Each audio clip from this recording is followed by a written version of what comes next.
Welcome on into WFRV Plus Sports Night. Cameron is there with Adam Rosen of our digital team. This is a treat. And look, it even says WFRV Sports at the bottom of yours. I didn't want to just put digital. I wanted you to feel even more included. I'm one of you now. You are one of us. So usually we'd hop on the show and talk whatever sports are happening in Northeast Wisconsin. The Brewers playing right now as we are taping this, and the Packers, they just started, or they got their tailgate tour going with the likes of James Jones, Randall Cobb, Desmond Bishop, Edwin Cooper, and Evan Williams. Ed Policy also talked earlier today, but that is more so from a news perspective. I mean, outside of that, we've reached the point of April and the summer and everything. I know Carson and I talked about Packers draft needs the other day. Yeah. But you can talk about that ad nauseum, and at the end of the day, like, yeah, absolutely. You could go, you could talk, and sometimes I say sometimes it's not going to make a difference. Let's be honest, right? Because the draft experts and all of that kind of stuff, they know what they're talking about just as much as we know what we're talking about, and then the complete opposite always happens. Oh, absolutely. Yeah, and that's the beauty of the draft. So instead, we are going to talk about something that is near and dear to both of our hearts. So we are English Premier League fans, and if you are a soccer or football fan, however you want to refer to it, then this is the episode for you. Absolutely. We both are supporters of Manchester City. Now, there is other soccer to talk about. The Champions League quarterfinals, leg 2 of the one side of the bracket just ended today. The rest ends tomorrow. So we can talk a little bit about that. But let's talk about our boys in blue. Well, just before that, we also have big news in the U.S. soccer. Yes, true. Do you want to start with that? Go ahead. Let's just say I woke up to that news and I may or may not have threw a little celebration dance party, and while laying down in bed, I was very happy. Let's break it to the crowd if people don't know. Matt Crocker is leaving the United States, the Soccer Federation, and he's heading to Saudi Arabia. Quite a kind of a weird transition there, but with all due respect, good riddance. Yeah. This team has done nothing with him. It's a good point. No, they were one goal away from heading to extra. Maybe I think a goal away from heading to extra time with a way more talented, way more skilled, way more tactically sound Dutch team in 2022. Mm-hmm. And then he took over, and they've been unbelievably terrible since. He is terrible. Yeah. Just, that's generous. I think calling him his tenure terrible is generous. Right. So that's the update from the U.S. soccer world. Again, let's talk Man City.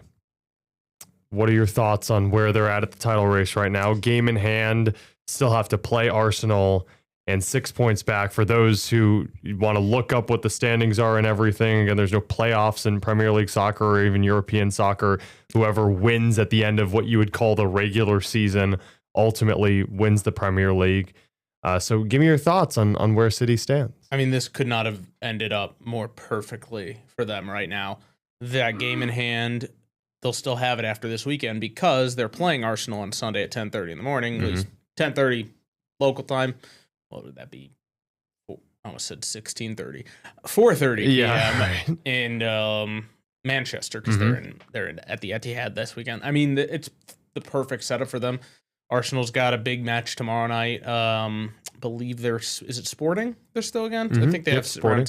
I don't think they're that up by that much either. 1-0. It's one. They scored in the 91st. Kai Havertz. So, I mean, that's going to be intriguing. I think on paper, they should run away with that tomorrow. Yeah. The real interest is Bayern and Madrid, but we'll get to that later. But for City, I mean, this is what they do.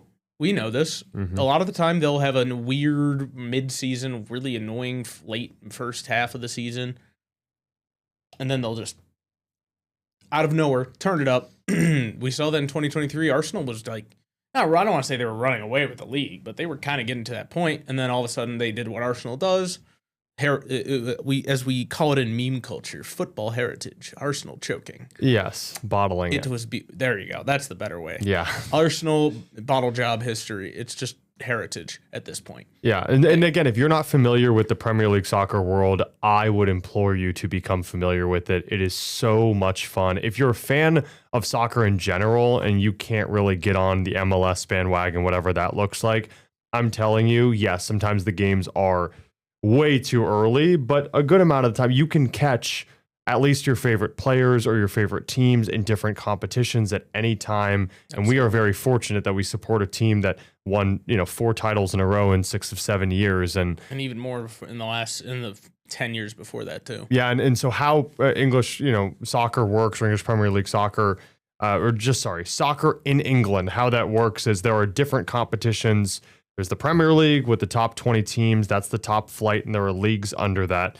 And then you have the League Cup, called the Carabao Cup, the FA Cup, and that those two tournaments, the teams that are in it are in other lower leagues. So it's cool that you get to see a team in the third league or the second league, which is called the Championship, play the Premier League teams, and it's almost like a March Madness format in a way. It is. It's like March Madness, but like juiced. It's like, especially the FA Cup, it's like 720 teams. It's teams all the way down to the 10th tier of English football. Like janitors, yeah. It literally guys who are playing this barely, and they have other jobs to survive. Excuse me, and it's almost every matchup could be a David versus Goliath. Mm-hmm. If you've watched Ted Lasso, they actually make that comparison. I believe it in season 2. When they, I don't want to, I guess, the show's been out for like 6 years. In season 2, they faced Tottenham as a championship side versus a Premiership side in Tottenham. More on that in a bit, because that's funny. Yeah. The way they describe it in the show is it could be Davids versus Goliaths at any point, and oftentimes Davids don't win, but when they do, it's insane. I mean, I think it happened earlier this year. Mm-hmm. I don't even remember the team that knocked off Manchester United, which it would be.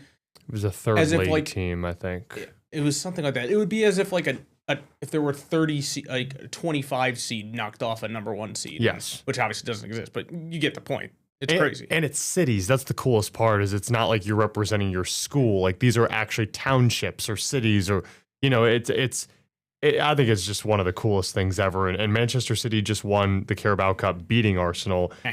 They're in the FA Cup semifinals, so that's played at Wembley Stadium, which is the massive stadium in London.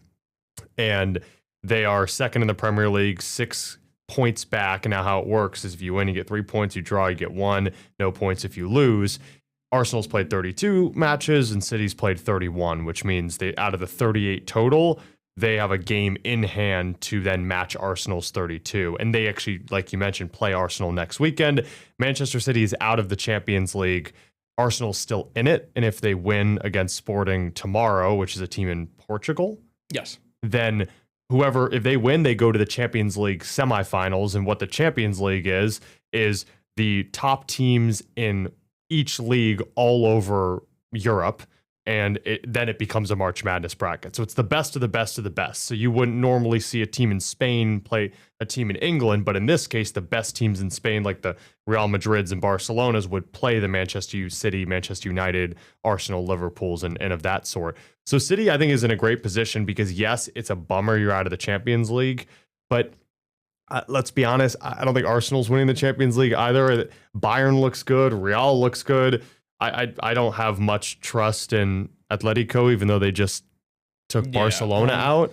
That was a weird match to watch. Well, PSG looks really, really good right now as well. I don't even think if City was still in it, they would have a chance. So the beauty of being out of it is you don't have to play those games. You don't have to travel as much and everything. You can focus on the league. And my heart rate can stay at a normal rate. And my heart can stay at a mostly consistent normal rate. That is true. Okay, we're going to take a break. When we come back, we're going to dive deeper into Manchester City and what we think the season will turn into. And then we'll talk other Premier League storylines. And you kind of tease Tottenham, a team that is, one of the premier squads in all of England, and they might be relegated, which could lead to a lot of different ramifications. That's next on the show. All right, back here on WFRV Plus Sports Night, Cam and Adam with you. A bit of a different episode. Not much going on in sports in Northeast Wisconsin, so we're talking about one of our loves, which is Premier League soccer. Manchester City, we spoke a little bit about how they're in a very advantageous position. They don't have to play Champions League football anymore. They're probably not going to win it anyway. They've won the Carabao Cup. They're in the FA Cup, and they're only one of 2 Premier League sides left in the FA Cup. The other 2 are Championship sides in Southampton and Leeds. And they're second in the Premier League they still have to play Arsenal, and they still haven't played. They've played one fewer game, so they're in a really good spot. Arsenal just lost the other week in the Premier League, and City blew out Chelsea on the road. I want to get your temperature check, Adam, on where City was 3 weeks ago, where they drew back-to-back games in the Premier League, then they got eliminated by Real Madrid, and now where they are. Like, how are you feeling at this certain point, and can you believe that they're even in a position to possibly win the Premier League with how bad their form was a couple weeks ago? It's I shouldn't be surprised because of who Pep Guardiola is. He's the greatest manager ever. Debate a wall, cry about it. But it's incredible what, like, the consistency, the dominance he continued to show with his players. He gets the best out of guys you wouldn't expect. I mean, Cam knows this. My favorite player this season and the last year was Nico O'Reilly.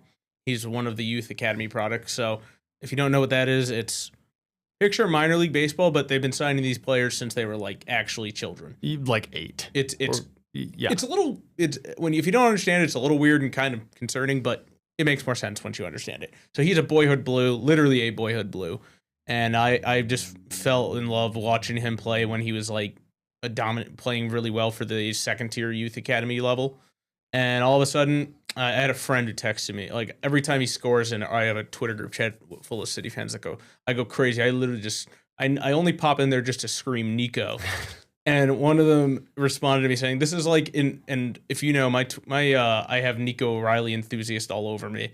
And my friend was like, this is like investing in Bitcoin in 2010. Yeah. Because he's been unbelievable, especially the second half. And he's been unbelievable in the last month. He had those 2 goals last month. Against Arsenal in the final. But this was even before then. Remember when he scored 2? That was like the amount of braces he's had in the last month and a half compared to what you expected his goal scoring output to be is shocking. And with Nico, I think, again, it's all based off of Pep's scheme. It is so impressive that he's turned O'Reilly's a left back, and he's turned a left back into almost an attacking midfielder that can drop into that left back position. It is really impressive. If you ever watch Manchester City soccer at any point, you'll see the movement. The ball never sticks.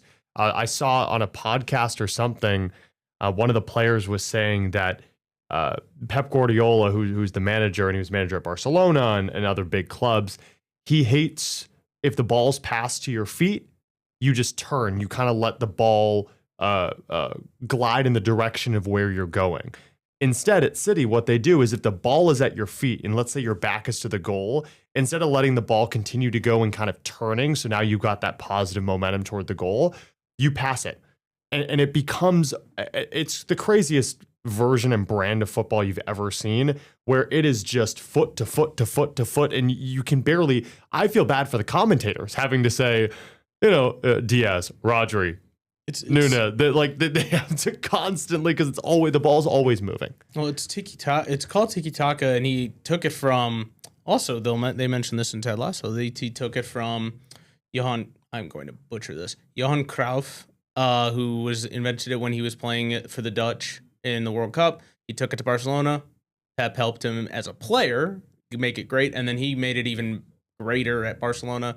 And then Bayern, and now City, where he has been actually longer than anywhere else. Which is crazy. He's been, oh my gosh, it's been 10 years, I think. It's now like LeBron on the Lakers, where you're like, wait, that's been 8 years. It's a weird thing. That is insane to think about. He's been there twice as long as he was in Miami.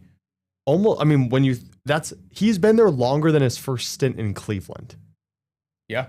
That's wild. That's insane. Oh my gosh. He has had the longest play in terms of consecutive years. He's been in LA longer than he's been anywhere else.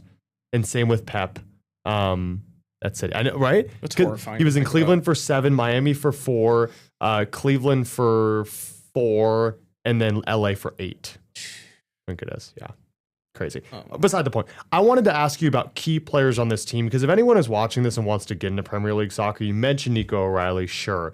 Who else has impressed you? They've brought in a few signings that have been magical, and I'm telling you, once you watch Manchester City football, you will fall in love with the key signings in the middle of the season. But Adam, who else outside of O'Reilly, who's a youth product? Because they bring in a lot of guys from all over the world. Well, Ryan Cherokee, I think I got that right. Cherokee, yep. He's French, and he was outstanding at, Olympion. Yeah, Lyon.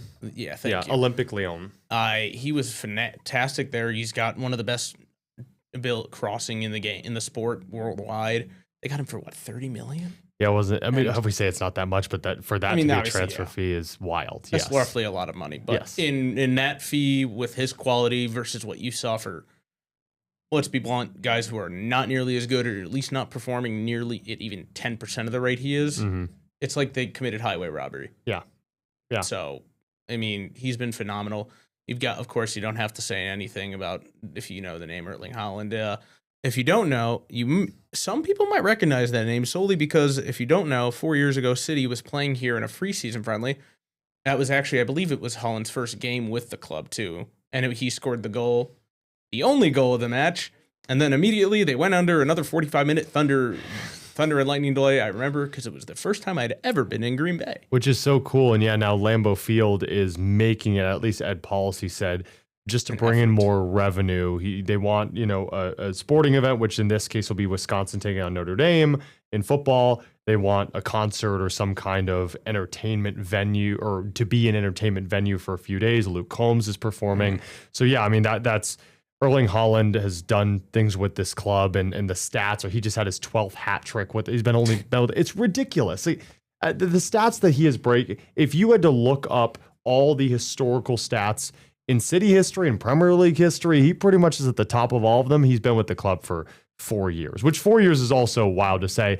Another guy I want to shout out, who at the beginning of his City tenure, bit skeptical of, because when he was brought in with Savinho, you were wondering, like, could Jeremy Doku actually fit this system? And he has worked so well. He has taken over for the Riyad Mahrez's, the Leroy Sané's so well. And at first, it just felt like he was just a pace demon, and he was a ball hog and everything. Once he started to learn how to pass a little bit more and to take that initiative, gosh, has he been incredible as a winger. I think when he's on the pitch, I have no doubt in my mind that they're going to win. I can't stop rewatching that goal from a few months ago against Liverpool. I was like, I feel like I just went through a spiritual journey watching that goal. I think you know exactly which one. So that whole performance, that whole match was like, I was scream texting my friend Lawrence, who's like a huge soccer guy, and I'm like, what have I just witnessed? Oh my gosh. I was like foaming at the mouth. It was insane. Yeah. It was, oh my gosh. Just his skill and technique with the ball at his feet is what he can do just with, he puts the ball at his right toe, and I don't even know how he maneuvers it. Like, he maneuvers the ball with 1 foot like he's doing it with 2. It's ridiculous. Yeah, and he's also one of the fastest players on planet Earth, which helps. And then that midfield, Bernardo Silva most likely will be gone from the club. I think it's official. Yeah, and then now City is back to the, no, it's not a problem, it's champagne problems, but back to the 1-2 goalie situation. Now with Donnarumma, and Trafford just played so well in those two cup games, and now everyone is looking at, and Gianluigi Donnarumma is the best goalkeeper in the world, or arguably is up there. 100%. Yeah, I know Arsenal fans would say it's Raya, but that's also Arsenal won't speak fans. About my thoughts on them. But yeah, I think City is in a great position. They have the players to get it done. The schedule actually works out favorably toward them because they're hosting Arsenal, which I think is huge. If they were playing at the Emirates, be a little concerned. And after beating Chelsea away from home, I think that proved a lot. It was 3-0, just torched them in the second half, and that really impressed me. So I think they are on a fast track to a place that they could win the Premier League. Right now, if City wins every game and Arsenal wins every game, it's based off goal difference. And right now they're separated by 3 goals. Arsenal has the leg up with, I think they're plus 38 in goal difference, and it's pretty close. It's like, and City's plus 35. Let's look at the table quickly. I think it's 38-35. Yes, it is. So if City wins, which, because if they win every game, they have to beat Arsenal. That means Arsenal would win every game except the City match.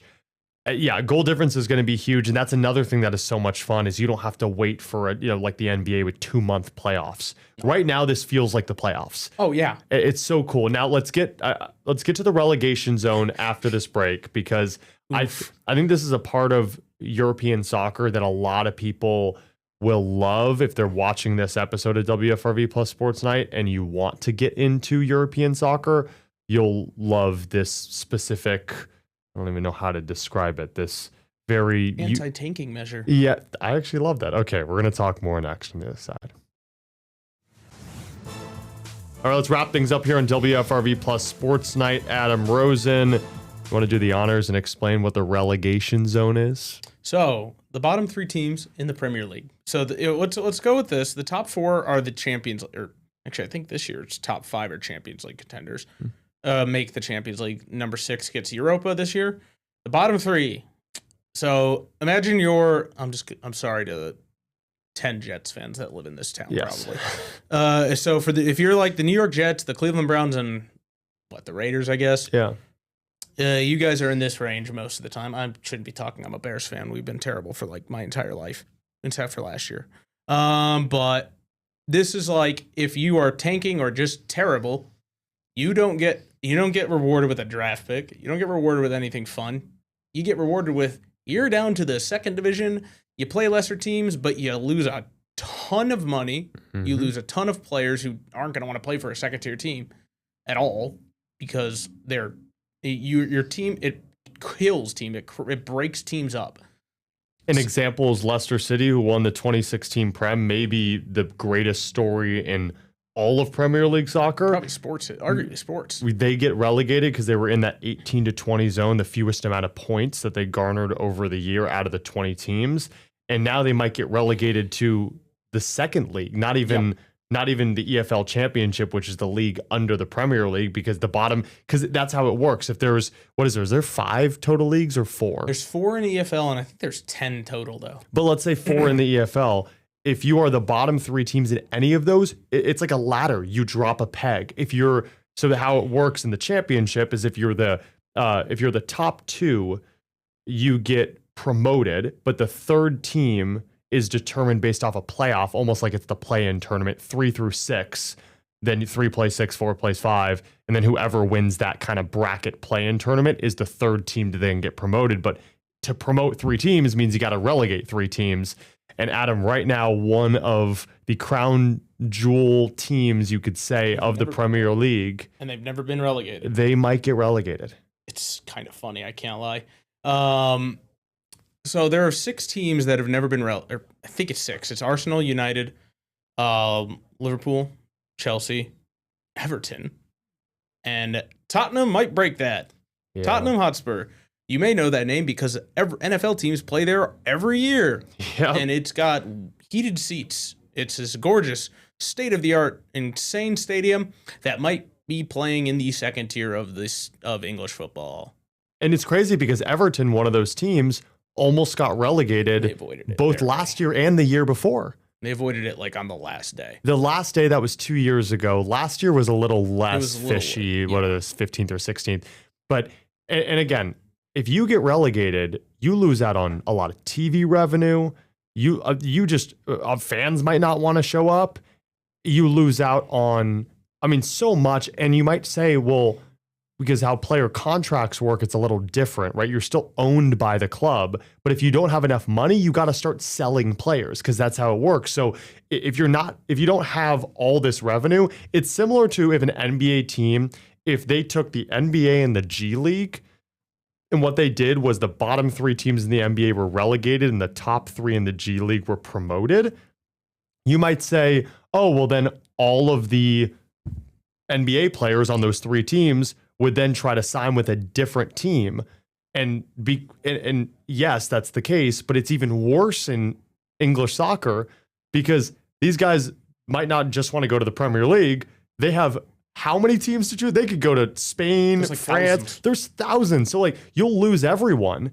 And then you might never get back up to the Premier League. And even if you get back up to the Premier League, yo-yo clubs. You are, the players on your team are still those low-level players, and you almost have to build your organization back up. A lot of the time, they say the richest game in football is the championship promotion playoff final because I'm looking at it now. I think it's you can get about $300 million or in US dollars, which is basically just from the domestic broadcast deal. That is, that's like a max contract in the NBA, I think. I don't really pay attention much, but that's just how much money you can get. You also get I can't remember the name of the payments just to keep your club running stable if you were to get relegated and become a yo-yo club like Burnley has kind of been. I mean, Leeds is actually safe right now in the Premier League by 6 points. Yeah, big win for them. The teams that got promoted last year were Sunderland, who won that playoff final in the most. Oh my gosh, that game was amazing. And Sunderland's good. Sunderland's like really solid. They're 40.